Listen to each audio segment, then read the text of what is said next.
Bonjour à toutes et à tous, on se retrouve aujourd'hui donc pour un nouveau tutoriel rapide dans lequel je vais vous montrer tout simplement comment blanchir les dents à travers deux techniques. Une qui va vraiment blanchir les dents, je vous montre d'ailleurs tout de suite le résultat, parce qu'on arrive vraiment à un côté très hollywoodien, à savoir avec des dents très très blanches et lumineuses, et évidemment effet qu'on peut réduire pour avoir les dents avec un blanc moins impactant, hein, évidemment. Et une autre technique, bon, qui vous le verrez, permet d'éclaircir les dents, est très rapide, mais par contre on reste toujours sur un côté relativement, vous voyez, il y a une espèce de teinte un petit peu jaunâtre. Donc voilà, deux méthodes que l'on va voir, deux méthodes qui seront rapides parce qu'on va faire le tour de ce tuto en 5 minutes, je pense, 5 minutes chrono à peine, et c'est vraiment en prenant le temps de vous montrer comment on fait. Je vous remonte les deux résultats qu'on va obtenir et ensuite on démarre. Donc le premier avec les dents vraiment bien blanches et un rendu, je pense, vraiment réaliste, avec une méthode qui prendra un tout petit peu de temps. Et la seconde, très rapide, là on éclaircit les dents, mais avec un rendu toujours un petit peu jaunâtre, donc vraiment pour des photos où on n'est pas sur du portrait gros plan, on a juste besoin d'éclaircir un petit coup les dents, ça suffira amplement. Donc on démarre tout de suite, je supprime donc ces deux calques et on démarre de zéro. Donc évidemment cette image vous sera fournie avec le tutoriel pour que vous puissiez suivre les mêmes étapes que moi. Donc la première technique, on va tout simplement commencer par détourer les dents. Donc on va les détourer en sélectionnant cet outil là, qui est le mode masque. Donc vous pouvez l'activer soit en cliquant dessus, soit comme c'est indiqué sur la bulle en cliquant sur la touche Q. On vérifie que la couleur noire soit bien activée. Si toutefois ici vous avez d'autres couleurs, cliquez simplement ici pour ramener les couleurs par défaut noir-blanc et en faisant bien attention d'avoir ici le noir en premier plan par défaut. Si toutefois vous avez le blanc ici, il vous suffit de cliquer sur cette petite touche pour les intervertir et faire en sorte que le noir passe en premier plan. Ensuite, je sélectionne mon outil plume, je zoome sur ma photo et je vais commencer, alors en prenant une taille adéquate de mon pinceau. Là, pour réduire la taille de mon pinceau, j'appuie sur la touche Alt et avec ma souris, je fais glisser la souris soit à gauche, vous voyez, pour réduire, soit je la fais glisser sur la droite pour grossir, au cas où vous ne connaîtriez pas cette petite manière de faire. Donc voilà, ce que je vais commencer par faire, alors je m'assure par contre que l'opacité et le flux soient bien à 100%, hein, ce qui n'était pas mon cas, voilà. Et je commence à détourer les dents. Voilà, comme ceci. Alors, plus vous faites ça de manière précise, meilleur sera le résultat, évidemment. Hop.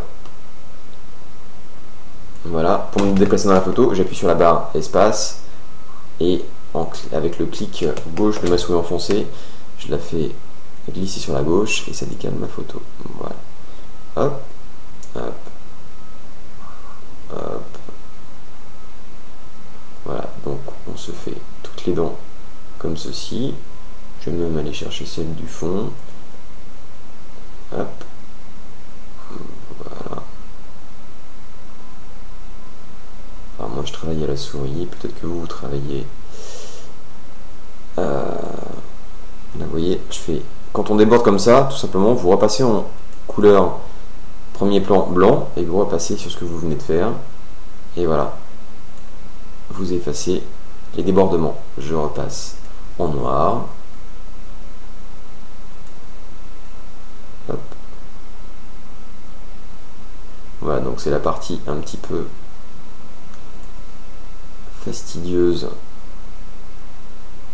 parce qu'après tout va aller très très vite. Mais souvent en fait, et moi dans ma manière de retoucher, j'avoue que souvent j'ai pas envie de me casser la tête à faire du détourage comme ça, mais c'est vrai que des fois ça prend quelques minutes, parce que c'est souvent quelques minutes, mais perso, et je pense que ça touche beaucoup de gens, on a souvent la flemme de se dire oh non, je vais faire un truc beaucoup plus rapide. Bon, le résultat sera un peu moins bien, mais on ne le verra pas.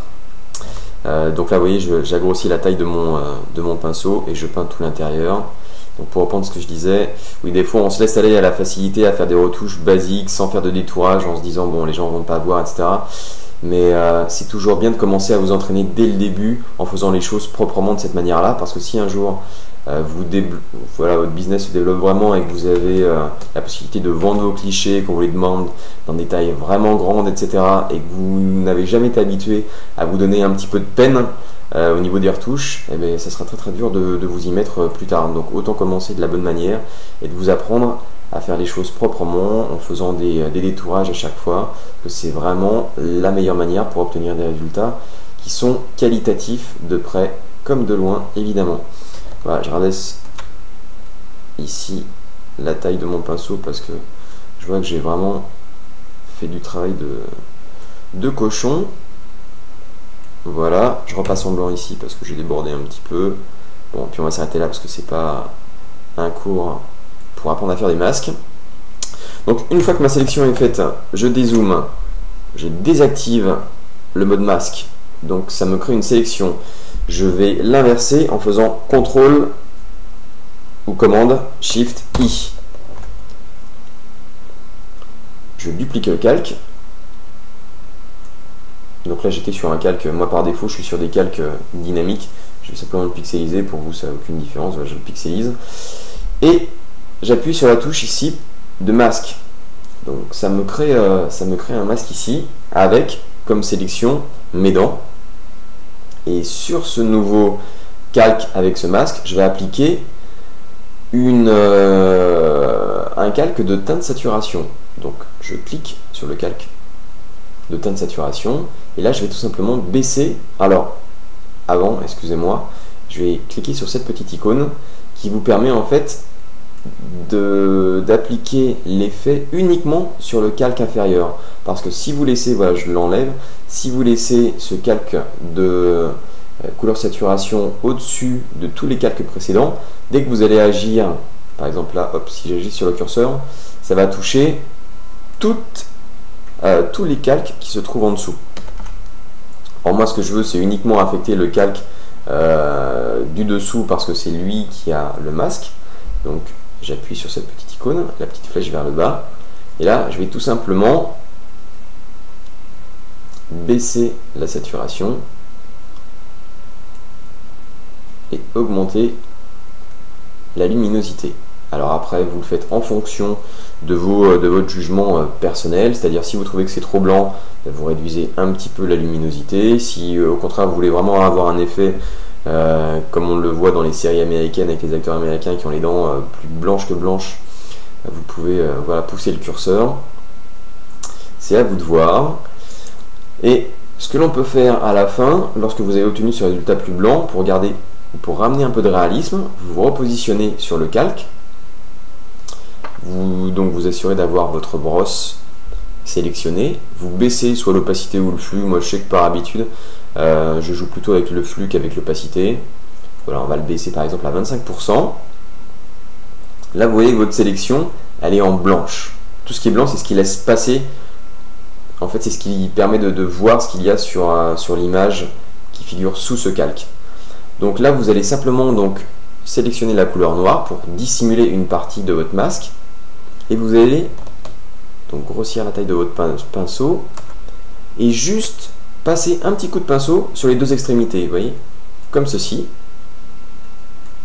Voilà, pour ramener juste un petit peu de réalisme dans votre cliché au niveau de vos dents, pour pas que voilà, ça fasse vraiment trop retouché, que les gens au premier regard se disent oh là là, il a blanchi les dents. Donc là, vous voyez, juste en donnant un petit coup de pinceau de part et d'autre, à gauche et à droite, on a ramené un peu de couleur initiale pour que tout ça se fonde dans la masse et qu'on ait l'impression que voilà, les dents n'ont pas vraiment été retouchées. Vous remarquez aussi que j'ai pas retouché les défauts des dents au départ, parce que ça permet justement de contribuer à un certain réalisme au cliché à la fin de la retouche. Voilà, donc ça c'était la première technique.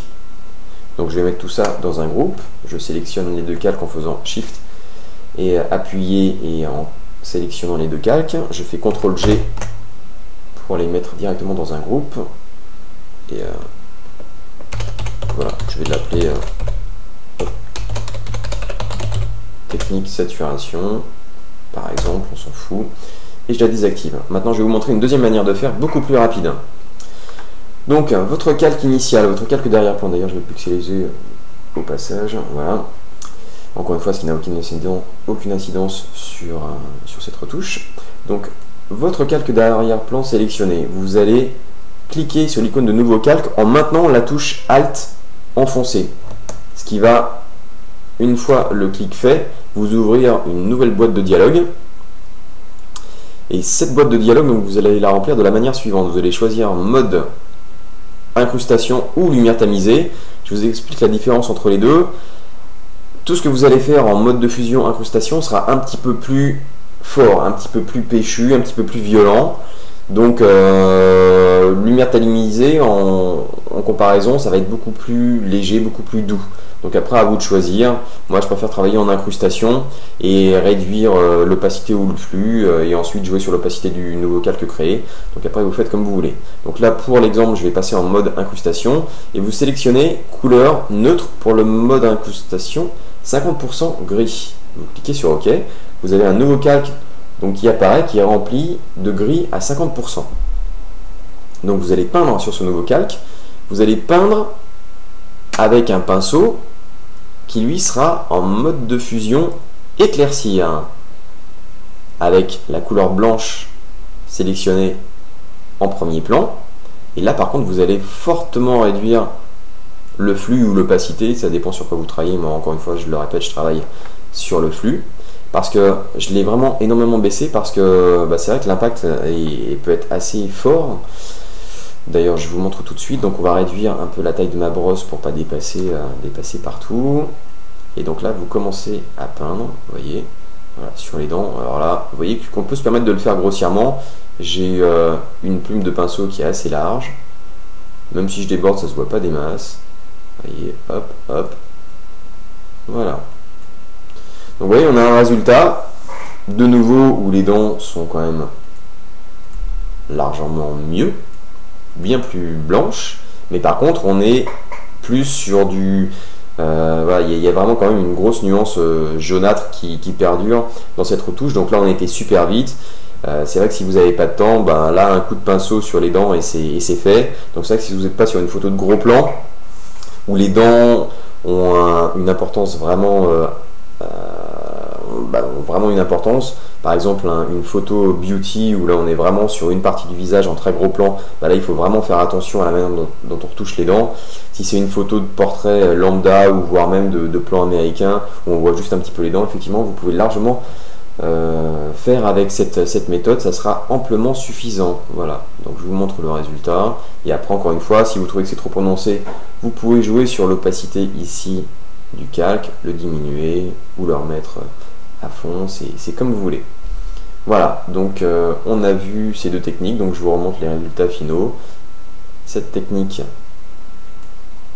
avec un résultat très rapide mais un petit peu moins fin, je dirais. Et la deuxième technique avec un détourage fait grâce à un masque. Là on est vraiment tout de suite sur une retouche beaucoup plus qualitative, mais vous voyez que ça vous a pris, bon, d'un côté peut-être 4-5 minutes à tout casser, et de l'autre côté ça vous a pris 30 secondes. Maintenant c'est à vous de faire le choix. Voilà. Écoutez, en tout cas j'espère que ce tutoriel vous aura plu et vous aura appris quelque chose, et je vous dis à très bientôt donc pour un nouveau tuto. Merci, portez-vous bien.